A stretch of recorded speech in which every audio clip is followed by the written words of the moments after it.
अस्सलाम वालेकुम। वालेकुम सलाम। भाऊ तुझो नालो छा आहे? गुल हसन भाई। भाऊ तव्हां कहिड़े यूसी में रहो था? गोट मुबारकपुर। यूसी मुबारक ॻोठ कहिड़ो आहे भाऊ? अलीपुर। ज़िला जैकबाबाद। जी जी। अच्छा तव्हांजो नालो छा आहे? गुल हसन।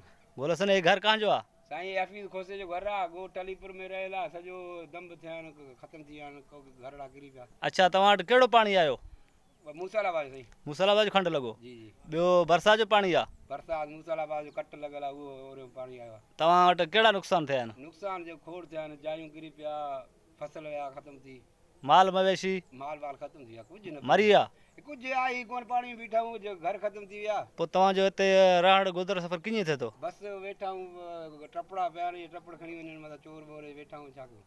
मानी बानी कोई तंबू वग़ैरह राशन वाशन? राशन वाशन तंबू वॾेरनि खे मिलनि था, असांखे नथा मिलनि। डीसी साहब पंहिंजी फरमाइश ते ॾिए थो। अच्छा जी जी। तव्हां हुकूमत खां छा अपील कंदव? असांखे इहो अपील आहे, वधीक न असांखे खीमा वीमा ॾे, असांखे को मानी को हिकु खीमा पंहिंजे जिते पाणी आहे न आहे उते खीमा ॾिनई, जिते बोड आहे उते पाणी खीमो ई कोन्हे। अच्छा डीसी साहब सर्वे करे मूसालाबाद जे कड़ ते अची बीह करे उते सुकल आहे, उते अची खीमा ॾेई वञे थो, बाक़ी पाणी आहे उते खीमा ई कोन्हे। हिन जाइ जे हेठों छा छा दॿिजी पिया आहिनि? पेटियूं वग़ैरह बिस्तरा? सॼो नुक़सानु घणो थी वियो। अच्छा जी जी। बसि असां गुज़ारिश आहे त खीम वधीक न ॾियो, खाइण पीअण जो हर को पाण कंदो, खीमा वीमा ॾियनि, को घर संभालियूं, गुजारनि जे अंदरि त कचा जायूं किरी पवंदा।